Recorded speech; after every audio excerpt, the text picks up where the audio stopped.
হেমলতার ধারালো দৃষ্টি তীরের ফলার মতো পদ্মজার গায়ে বিঁধছে। সে কাপা স্বরে জানিয়ে দিল, শুটিং দলের একজন এসেছিল। হেমলতার ঠোঁট দুটো ফুলে উঠল প্রচণ্ড আক্রোশে। পদ্মজা সবাইকে চেনে না, তাই তিনি পূর্ণাকে প্রশ্ন করলেন, পূর্ণা, কে এসেছিল? পূর্ণা 2 সেকেন্ড ভাবল, এরপর নোটমুখে বলল, কালো দেখতে যে। মিলন। পদ্মজা আর চোখে পূর্ণার দিকে তাকাল। তার ভয় হচ্ছে, মা যদি এখন বলে মিলন তো তার সামনেই ছিল, তাহলে কি হবে? পূর্ণা মিথ্যে বলল কেন? সত্য বললেই পারত। হেমলতা বিশ্বাস করেছেন নাকি করেননি সেটা দৃষ্টি দেখে বোঝা গেল না। পূর্ণা মাথা নত করে দাঁড়িয়ে রইল অপরাধীর মতো।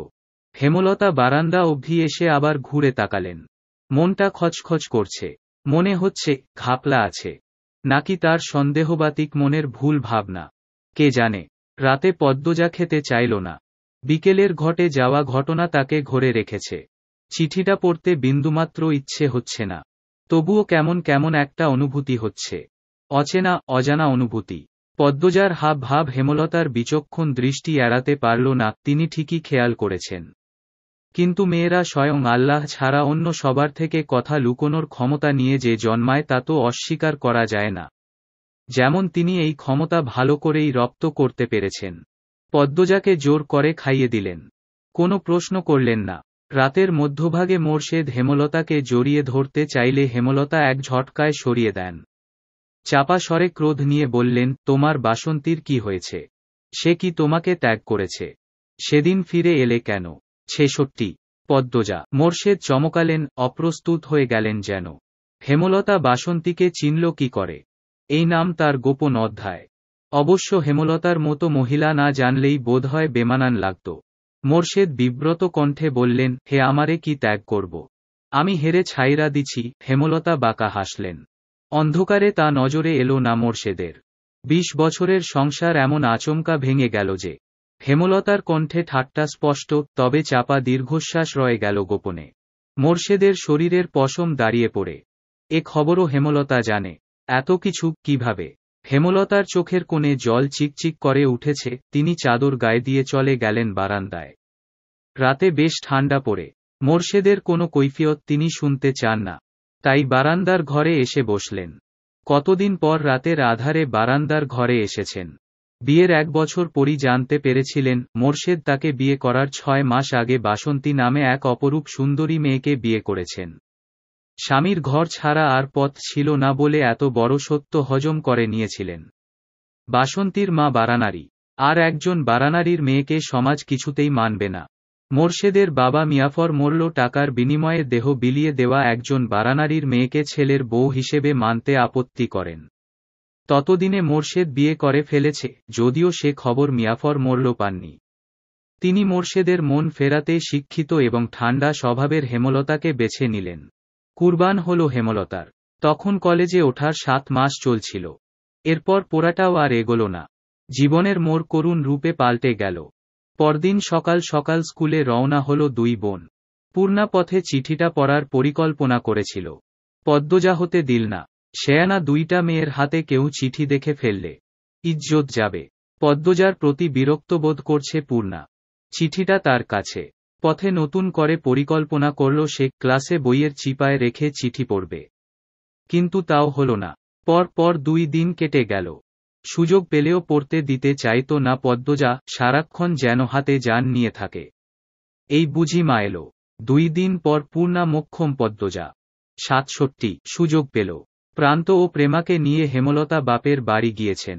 যদিও কয়েক মিনিটের পথ, দ্রুতই ফিরবেন। চিঠি পড়ায় পদ্মজার চেয়ে পূর্ণার আগ্রহ বেশি।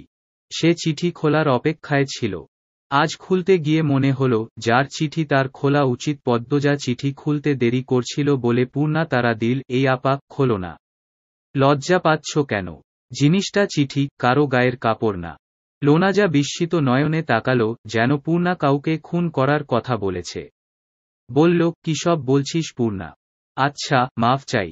আর বলবো না। পদ্মজা ভাঁজ করা সাদা কাগজটা মেলে ধরল চোখের সামনে। প্রথমেই বড় করে লেখা, প্রিয় পদ্ম ফুল। পূর্ণা পাশে এসে বসল। চিঠিতে দুজনের পূর্ণ মনোযোগ। প্রিয় পদ্ম ফুল, আমি কিভাবে শুরু করব বুঝতে পারছি না। অনুগ্রহ করে এই চিঠিটি একবার পড়ো। জানো পদ্ম, হঠাৎ করে নিজেকে চিনতে পারছি না। আমার হৃদয় মস্তিষ্ক যেন অন্য কেউ নিয়ন্ত্রণ করছে। আজ চলে যাব ভাবতেই বুকের ভেতর তোলপাড় হয়ে যাচ্ছে। তার কারণ তুমি। যেদিন তোমাকে প্রথম দেখি থমকে গিয়েছিল আমার নিঃশ্বাস ও কণ্ঠনালী। এতটুকুও মিথ্যে বলিনি। সেদিন শুটিংয়ে সংলাপ বলতে গিয়ে ভুল করেছি বারংবার। না চাইতেও বারবার চোখ ছুটে যাচ্ছিল লাহারি ঘরের দিকে।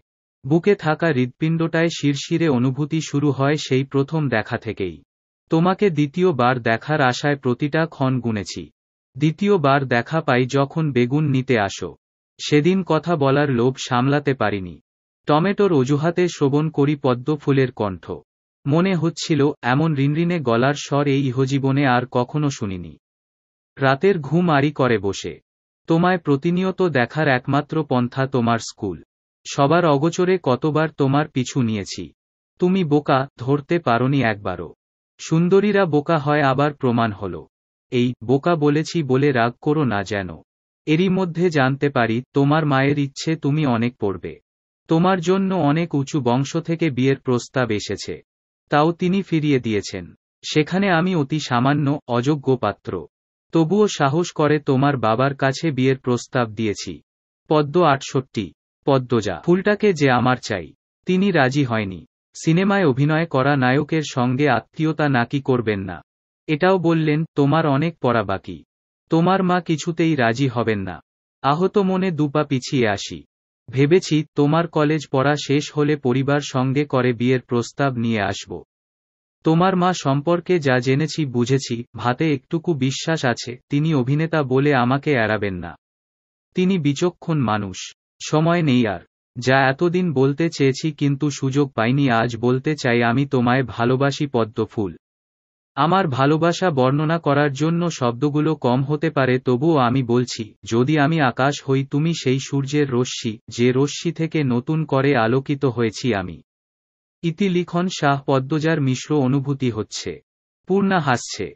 ভ্রু উঁচিয়ে পদ্মজাকে বলল, আপারে, লিখন ভাইয়ার সঙ্গে তোমাকে যা মানাবে। কি সুন্দর করে লিখেছে। পদ্মজা লজ্জায় চোখ তুলতে পারছে না। পূর্ণা বলল, আল্লাহ, একদম বিয়ের প্রস্তাব দিয়ে দিয়েছে। আপা, তুমি কিন্তু বিয়ে করলে লিখন ভাইয়াকেই করবে, আর কিছু বলিস না, পদ্মজা মিনমিনে গলায় বলল। পূর্ণা শুনল না। সে অনবরত কথা বলে যাচ্ছে, আমার ভাবতেই কি যে খুশি লাগছে আপা। নায়ক লিখন শাহ আমার বোনের প্রেমে হাবুডুবু খাচ্ছে। একদিন বিয়ে হবে, চুপ করো না এই আপা, লিখন ভাইয়াকে ফেরত চিঠি দিবে না। পদ্মজা চোখ বড় করে তাকালো। অবাক স্বরে বলল, কিভাবে? ঠিকানা কোথায় পাবো? আর আম্মা জানলে? না না। পূর্ণা আর কিছু বলতে পারল না। হেমলতার উপস্থিতি টের পেয়ে চুপ হয়ে গেল। পদ্মজা দ্রুত চিঠিটা ভাঁজ করে বালিশের তলায় রাখল। বুক ধুকপুক করছে।